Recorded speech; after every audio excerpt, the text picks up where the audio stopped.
Salut les amis, j'espère que vous allez bien. Alors avec ce coronavirus qui est pas super sympa. Alors aujourd'hui pour penser un petit peu à autre chose, eh bien on va faire une leçon de français.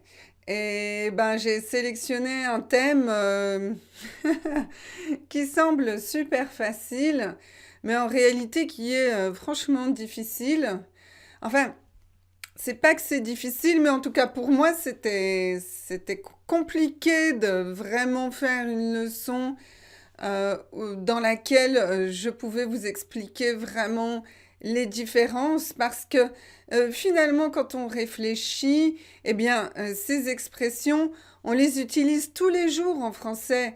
Et quand on parle et qu'on est locuteur natif, eh bien, on les utilise de façon instinctive ou plutôt intuitive en fait. Et en réalité, quand on regarde vraiment la logique derrière, eh bien la logique, elle est pas toujours hyper logique. Et quelquefois, c'est un petit peu compliqué d'expliquer quelque chose de façon logique. Mais vous savez que ben, moi, personnellement, quand je fais une leçon, j'essaye toujours d'être le plus logique possible. Donc ben voilà, j'ai préparé cette leçon. Je pense que je ferai d'autres leçons sur ce sujet. Mais ben aujourd'hui, on va commencer avec une première explication. Allez, on y va.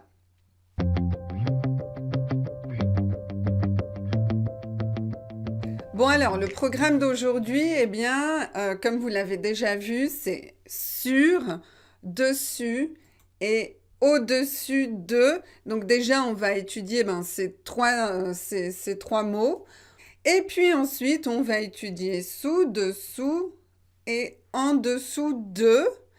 Et on va aussi ajouter, eh bien, au-dessous de. Et vous savez, vous voyez, moi, je suis au-dessous de, au-dessous de. Ok. Alors, donc on va commencer avec ces trois-là. Sur, dessus, au-dessus de. Et c'est les plus faciles. Ici, là, c'est plus compliqué, d'accord? Donc on commence avec la partie la plus simple. Donc, sur, eh bien, c'est une préposition. Bon, est-ce que c'est important pour vous de savoir que c'est une préposition? Pas vraiment. Ce qui est important pour vous, c'est de pouvoir l'utiliser.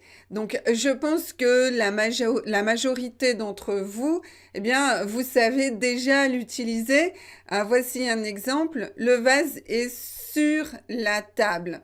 Donc, vous avez la table et puis vous avez le vase qui est posé sur la table. Donc, ce qu'on peut dire, c'est qu'il y a un contact entre le vase et la table. Vous avez la table, le vase est dessus et il y a un contact.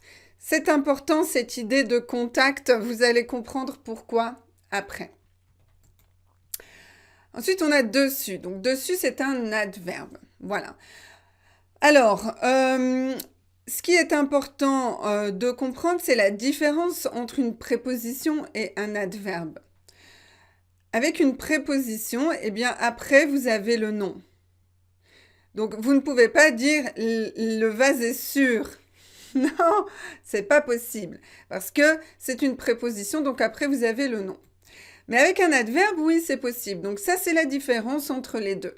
Le vase est dessus. Le vase est dessus. Donc, vous avez exactement la même signification. Donc, vous avez un vase qui est sur la table, mais je ne veux pas répéter la table parce que j'en ai déjà parlé avant. Et donc, je peux dire directement, le vase est dessus. OK? Donc voilà, ça c'est intéressant. Le vase est sur la table, le vase est dessus. C'est interdit, impossible de dire le vase est dessus la table.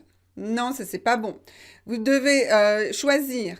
Le vase est sur la table. Oui, le vase est dessus. Oui, par exemple, on peut dire est-ce que le vase est sur la table? Oui, le vase est dessus.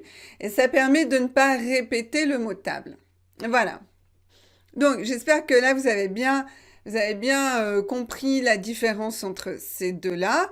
Je peux aussi insister un peu sur la prononciation. Donc pour la prononciation, eh bien, il y a en fait, quatre choses à mémoriser. Alors, la première, c'est que on ne prononce pas le S final. OK. La deuxième chose à mémoriser, c'est que ici, vous avez deux S. Donc, vous devez prononcer ce, le son S normal. OK. Ensuite, eh bien, ici, c'est U. Donc, vous devez vraiment, alors ça, c'est plus difficile peut-être pour vous, vous devez bien prononcer U et pas OU. U, OU. Donc, pourquoi c'est important et pourquoi j'insiste sur ça? Eh bien, c'est parce qu'il faut faire la différence entre dessus et dessous. Dessus, dessous.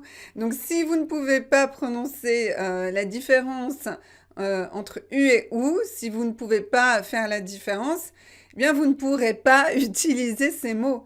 D'accord? Ici, ça va encore parce qu'on a le R qui montre une différence. Sur, sous. Donc ça va. Mais ici, la seule différence, c'est la voyelle. OK. On continue avec au-dessus de. Donc au-dessus, donc vous gardez ça. Au-dessus de. Alors, au-dessus de, c'est une locution prépositive. Qu'est-ce que c'est locution prépositive? Eh bien, c'est une préposition. Voilà, c'est la même chose qu'une préposition, sauf que vous avez plusieurs mots qui sont ensemble, et donc on va dire une locution. Voilà, puisque c'est un ensemble de mots qui sont connectés ensemble pour former finalement une grande préposition. Voilà. Donc c'est une locution prépositive. Le tableau est au-dessus de la table. Au-dessus de la table. Bon, alors, là, c'est intéressant. Vous avez le vase est sur la table et le vase est au-dessus de la table. Quelle est la différence entre les deux? Eh bien, la différence, c'est cette histoire de contact. Ici, vous avez un contact avec la table. Et là, vous n'avez pas de contact avec la table. Donc le tableau, il n'est pas sur la table, il n'est pas en contact avec la table. Le tableau est au-dessus de la table, sans contact. D'accord? Donc plus haut que la table, plus haut que la table. Voilà. C'est clair? Donc la préposition, donc vous avez le nom après, différence de signification. Et enfin, au-dessus, c'est la locution adverbiale. Donc, c'est un adverbe qui a deux mots qui sont connectés ensemble pour former une locution adverbiale. Le tableau est au-dessus. Le tableau est au-dessus. Eh bien, ici, c'est un adverbe. Donc ici, eh bien, c'est la même chose que là. On n'a pas le nom qui est après, donc on ne va pas répéter. Et quelle est la différence aussi? Eh bien, c'est que au-dessus, eh bien, il n'y a pas de contact. Donc, le tableau est au-dessus. Voilà. Donc là, ici, on a beaucoup de chance. C'est très clair et c'est plutôt simple à mémoriser. Vous allez voir qu'après, c'est un petit peu plus compliqué. Donc, pour récapituler, vous avez deux prépositions sur, préposition avec contact, préposition sans contact. Et puis, vous avez deux adverbes, l'adverbe avec une signification de contact et l'adverbe avec une signification sans contact. On continue.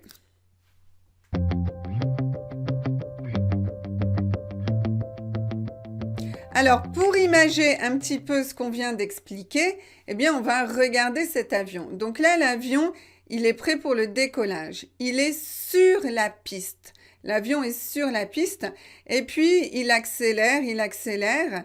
Et finalement, quand il a suffisamment de vitesse et de puissance, eh bien, il va décoller Et là, il décolle, il décolle, il décolle. Il n'y a plus de contact avec la piste. Il n'y a pas de contact. Donc, l'avion est au-dessus de la piste. Ciao, ciao, bon voyage. Voilà, donc vous avez compris la différence entre sur et au-dessus. On continue.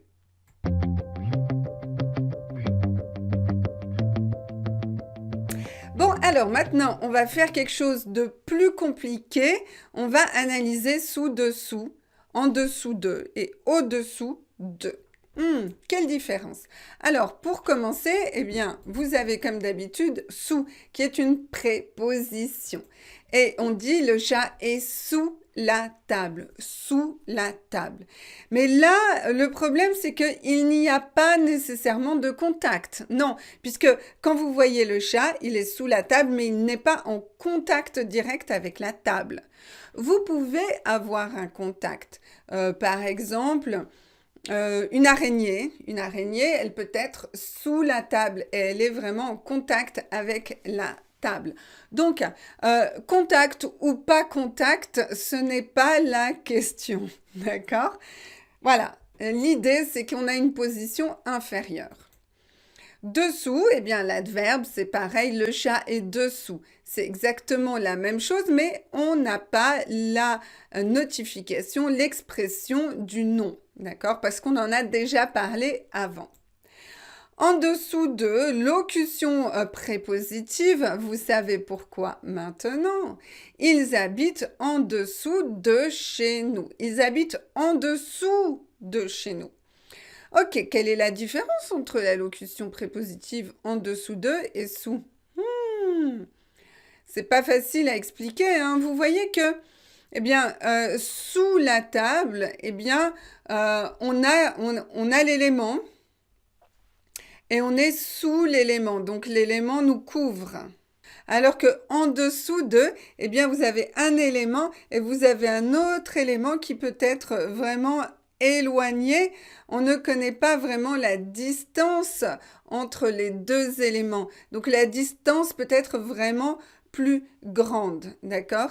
Ils habitent en dessous de chez nous. On a notre appartement et ils ont leur appartement qui est en dessous.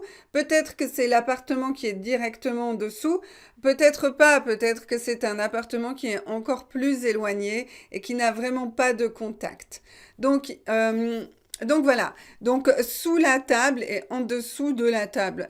La différence est très subtile et assez petite. Alors, en général, eh bien, en niveau de la fréquence, on utilise plus fréquemment sous, mais vous voyez, dans une situation comme celle-ci, ils habitent en dessous de chez nous. C'est impossible d'utiliser sous. On ne peut pas dire ils habitent sous chez nous. On doit dire ils habitent en dessous de chez nous. Alors la raison est peut-être aussi qu'on ne peut pas avoir sous et chez ensemble. D'accord? Ça ferait deux prépositions juste l'une après l'autre. C'est pas habituel ce genre de choses. Alors, autrement, ils habitent au-dessous de chez nous. Quelle différence avec en dessous? En dessous, au-dessous, eh bien, vous pouvez considérer qu'il n'y a pas de différence et donc vous pouvez utiliser celle que vous préférez. Mais juste après, eh bien, je vais vous expliquer quelles sont les recherches que j'ai faites pour vous pour pouvoir identifier la fréquence d'utilisation de ces deux expressions. On va voir ça après. En dessous, locution adverbiale. Donc là, eh bien, c'est la même utilisation que en dessous de ou au-dessous de, mais c'est un adverbe. Donc, ils habitent en dessous. Voilà, vous comprenez pourquoi? Eh bien, tout de suite, c'est beaucoup plus compliqué, beaucoup plus difficile, tout ça que ça, parce que au niveau de la différence, ici, la différence, elle est beaucoup plus subtile. Donc voilà, on peut regarder ça un peu plus précisément.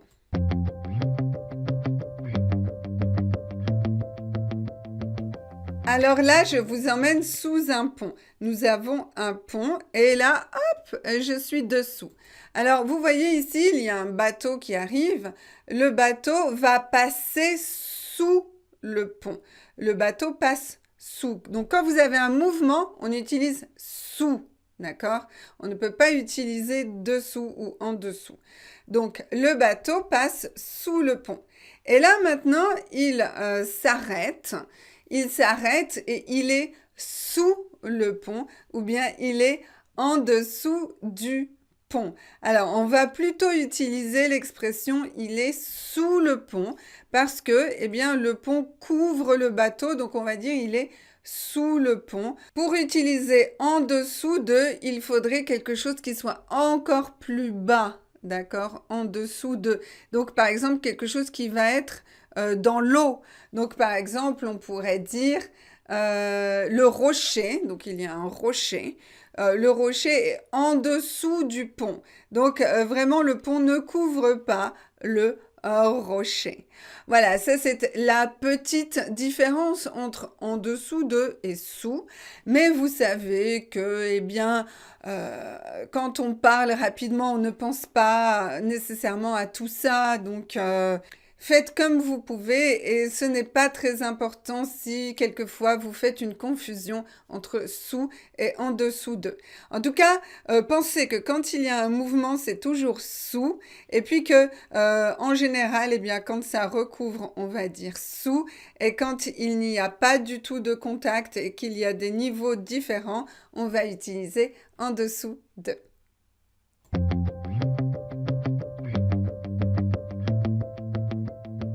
Voilà, donc maintenant je voulais vous montrer quelques petites études statistiques, une recherche que j'ai trouvée sur Internet et que j'ai trouvée intéressante, donc je vais la partager avec vous. Je vous mets les références de cette étude qui a été faite en 2014. Alors, on a pris des personnes et on leur a demandé, on leur a donné des phrases et on leur a demandé, eh bien, je vais lire avec vous.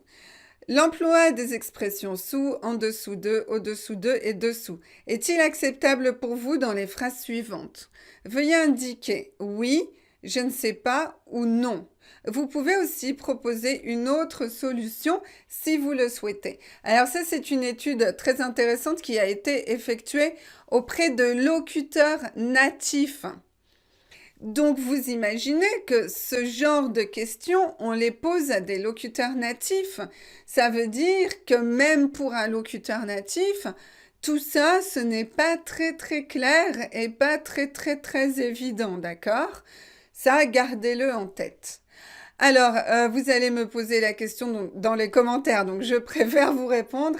Ça, c'est le verbe vouloir, d'accord? Veuillez. Veuillez indiquer, c'est le verbe vouloir à l'impératif. C'est une forme un peu spéciale.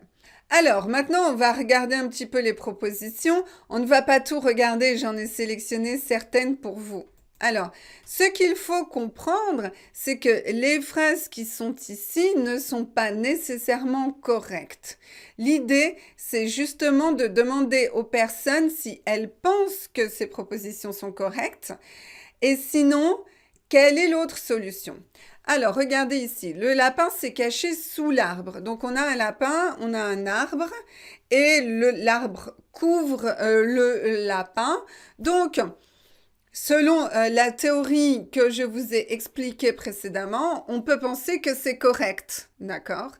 Effectivement, vous avez 89 personnes qui ont, alors vous voyez ici hein, le total, donc il n'y avait pas beaucoup de personnes qui ont participé à l'étude, mais c'est quand même intéressant. Alors regardez, il y a 89 personnes qui ont dit oui, c'est correct.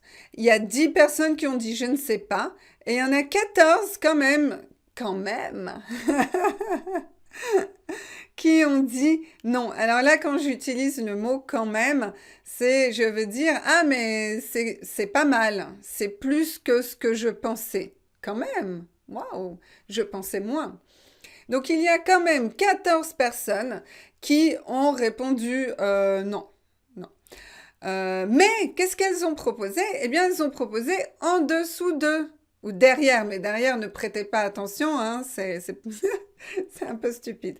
Donc, en dessous de. Donc, vous voyez, les personnes qui pensent que sous n'est pas correct, eh bien, elles hésitent avec en dessous de. Donc, on voit bien que, il y a quelquefois une hésitation, même avec les locuteurs natifs. Et quand on leur propose le lapin s'est caché en dessous de l'arbre, il y a 86% des personnes qui disent oui. Il y en a 7 qui savent pas. J'imagine que c'est les mêmes. Et il y a 20 personnes qui disent non, il faut utiliser sous. Donc voilà, donc c'est intéressant. Ça, c'est vraiment les statistiques par rapport à l'utilisation d'un locuteur natif. Et on observe que, eh bien, la majorité pense que la bonne proposition, c'est sous. Mais ils disent aussi que si on utilise en dessous de, eh bien, ça semble aussi correct, hein, puisque finalement les nombres sont assez similaires. C'est pas mal, c'est pas mal. Les deux sont équivalents. Donc vous voyez que même pour un locuteur natif, la différence n'est pas vraiment claire. Normalement, on devrait dire le lapin s'est caché sous l'arbre, puisque en dessous de, dans la théorie, c'est vraiment plus bas, donc ça devrait normalement être sous la terre, d'accord? Puisque vous avez l'arbre, et normalement, ça doit être en dessous de l'arbre. Donc dans la théorie, mais vous voyez que dans la pratique, on accepte les deux, hein, d'accord? Donc ne stressez pas avec ça. Alors maintenant, eh bien, je me suis intéressée à un deuxième problème, c'est la différence entre en dessous de et au-dessous de. Alors ça aussi, c'était un problème, il y a beaucoup de théories. Alors la majorité des professeurs va vous dire qu'il faut utiliser au-dessous de. Pourquoi? Eh bien parce que c'est la forme qui est considérée la plus correcte. Et c'est la forme qui est conseillée dans les dictionnaires et c'est la forme que vous allez effectivement utiliser et trouver dans les dictionnaires au-dessous de. Mais personnellement, je pense que il est préférable, alors vous faites comme vous voulez, mais il est préférable d'utiliser en dessous de, même si ce n'est pas ce qui est conseillé par les dictionnaires. Pourquoi? Parce qu'à mon avis, eh bien, les deux formes ici sont en compétition. Et vous savez, quand il y a des formes qui sont en compétition, eh bien, il y a une phase où, eh bien, les deux sont utilisés de façon similaire, avec une hésitation entre les deux. Et ensuite, il y a deux solutions. Soit on trouve une utilisation différente pour chacune, soit il y a une des deux propositions qui meurt, qui va mourir. OK? Ici, il est très compliqué, même si c'est possible, mais c'est très compliqué de proposer des différences entre les deux. Il y a quelques différences en théorie, mais dans la pratique, il n'y a plus de différence entre les deux. Donc, si on ne peut pas trouver de différence, il y en a une qui va mourir. Laquelle? Eh bien, à mon avis, c'est au-dessous de qui va mourir. Pourquoi je dis ça? Est-ce que c'est vraiment logique? Vous allez dire, mais non, Elsa, ce n'est pas logique. Parce que regarde, au niveau, eh bien, symétrie, on a au-dessus de et on a au-dessous de. Donc, c'est préférable de garder ces deux-là. Mais en fait, pour moi, ce n'est pas ça qui est important, ce n'est pas le critère. Pour moi, ce qui est important, c'est la fréquence d'utilisation des mots par les locuteurs natifs. Et c'est ça qui va décider quelle est l'expression qu'on va garder dans la langue française. Même si les dictionnaires, eh bien, hésitent ou mettent un peu de temps pour accepter une forme, il faut toujours, eh bien, finalement, accepter la décision des locuteurs natifs. Et quand on écoute au niveau des statistiques d'utilisation, en dessous de, donc en dessous de celle-ci, est plus utilisée. Alors ça, c'était mon intuition personnelle, puisque moi, personnellement, je préfère utiliser ça. Je préfère pourquoi? Parce que, je ne sais pas pourquoi, parce que j'ai toujours utilisé ça. Et aussi, je trouve que c'est pas mal parce que la différence est plus grande entre les deux. Et donc, au niveau de la sonorité, c'est plus facile de faire la différence. Il y a moins de confusion possible entre les deux. Donc ça, c'est un bon argument. Et puis, on peut observer dans l'étude qu'on a déjà regardée précédemment, eh bien, qu'il y a des endroits qui sont intéressants. Le lapin s'est caché en dessous de l'arbre. Vous voyez, ce qui est intéressant, c'est que la personne qui a fait cette étude, eh bien, elle n'a pas proposé au-dessous de, elle a proposé seulement en dessous de. Et deuxième chose intéressante, c'est que les personnes qui ont essayé de proposer une autre solution n'ont pas proposé au-dessous d'eux. Donc ça signifie que pour ces personnes-là, en dessous d'eux est assez naturel. Il n'est pas nécessaire de le remplacer par au-dessous d'eux. Deuxième chose, on annonce 10 degrés sous zéro demain. Sous zéro. Et là, les personnes, donc il y a 29 personnes qui ont dit OK. Il y a quand même 65 personnes, je bouge parce qu'il y a ma caméra ici, je ne vois pas. 65 personnes qui ont dit non, non, non, non, c'est pas sous, c'est en dessous de. Donc on voit que les personnes, eh bien, proposent toujours en dessous de, donc elles ne proposent pas au-dessous de. Donc ça montre qu'en dessous de est plus naturel. Et puis ici, bien, c'est pareil. La température est descendue en dessous de zéro. La température est descendue au-dessous de zéro. Ah, pour la première fois, on voit au-dessous de zéro. Et là, eh bien, c'est exactement la même phrase qui a été proposée aux personnes. Et regardez le résultat. Regardez, 111 personnes ont dit que oui, c'est correct en dessous de. Et seulement 29 personnes ont dit que oui, c'est correct, au-dessous de. D'accord? Donc la différence est grande.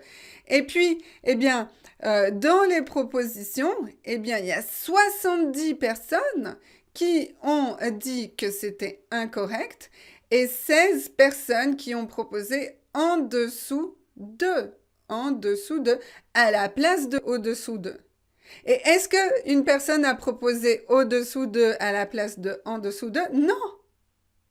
Personne n'a proposé au-dessous de. Donc, même si dans les dictionnaires, vous allez trouver qu'il faut utiliser au-dessous de, même si les autres professeurs de français vont vous dire il faut utiliser au-dessous de, eh bien moi je vous dis que, à mon avis, il faut utiliser en dessous de parce que c'est la forme qui est la plus utilisée au niveau de la population native. Voilà, donc dans les pays francophones, pas nécessairement seulement la France, mais dans la majorité des pays francophones. Donc voilà, donc si vous voulez parler comme un francophone, eh bien, utilisez en dessous de. Vous pouvez utiliser au-dessous de hein, aussi, faites comme vous voulez.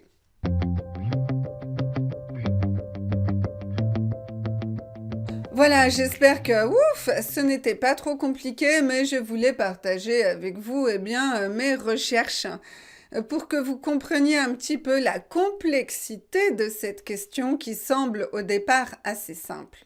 Et puis, pour terminer, je vais vous montrer 3 mots qui sont formés avec dessus et dessous. Et ce sont des mots très fréquents que vous connaissez, peut-être sans doute, très certainement, et on va les regarder ensemble. Ci-dessous, ci-dessus, ci-dessous, ci-dessus, dessous, dessus.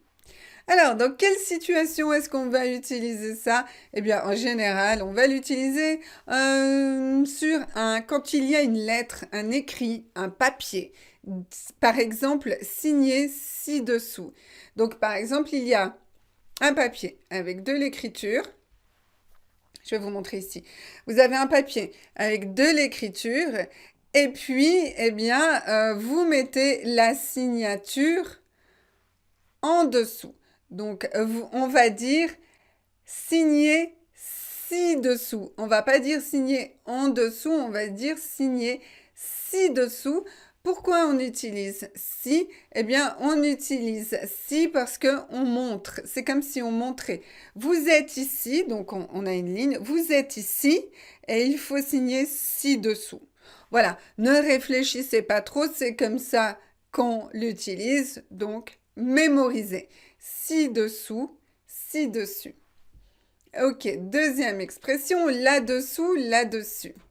Ton sac est là-dessous. Donc là, on va utiliser là quand on va montrer quelque chose physiquement. Physiquement, vraiment. Donc ton sac, il est là-dessous, là-dessous. Et on va montrer avec le doigt là-dessous.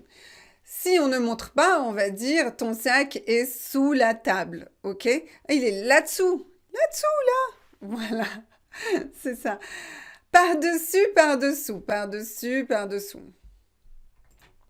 Je regarde par-dessus ton épaule. Je regarde par-dessus ton épaule. Donc, imaginez, il y a quelqu'un derrière moi, il regarde par-dessus. Par-dessus. Donc, ça veut dire qu'il y a comme un mouvement de passage. Là, c'est le mouvement du regard qui passe par-dessus mon épaule. Ça, c'est mon épaule. Je mets un pull par-dessus mon t-shirt. Je mets un pull par-dessus mon t-shirt. Donc j'ai un t-shirt et je mets un pull par-dessus. Le chat est passé par-dessous le grillage. Le chat est passé, donc vous avez un grillage et il est passé par-dessous. Donc vous voyez ici, dans l'expression par-dessous, par-dessus, il y a une idée de mouvement. Le mouvement du regard, le mouvement de mettre le pull par-dessus, donc il y a un geste, et puis le passage du chat par-dessous. Voilà, mouvement ici. Voilà, donc on va s'arrêter ici parce que autrement la leçon elle va être trop longue. Mais sachez, ça c'est le verbe savoir à l'impératif, sachez qu'il y a encore beaucoup d'utilisation de dessus, dessous, su, sous. Surtout, nous avons une liste de noms, parce que là on a parlé des adverbes, des prépositions, mais il y a aussi des noms qui sont formés avec ces mots et je vais vous les expliquer dans une prochaine leçon, mais pas dans cette leçon, d'accord? Mémorisez déjà ça, c'est déjà pas mal.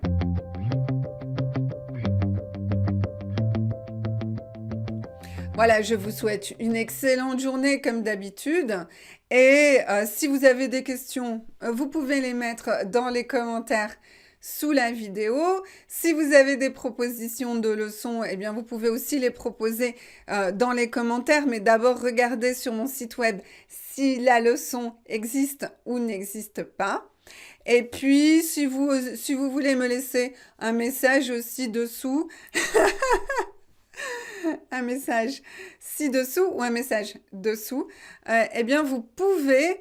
Ça me fait toujours plaisir d'avoir vos messages et vous savez que c'est ma gratification de pouvoir lire vos messages. C'est ça qui m'encourage à continuer de vous préparer des leçons de français.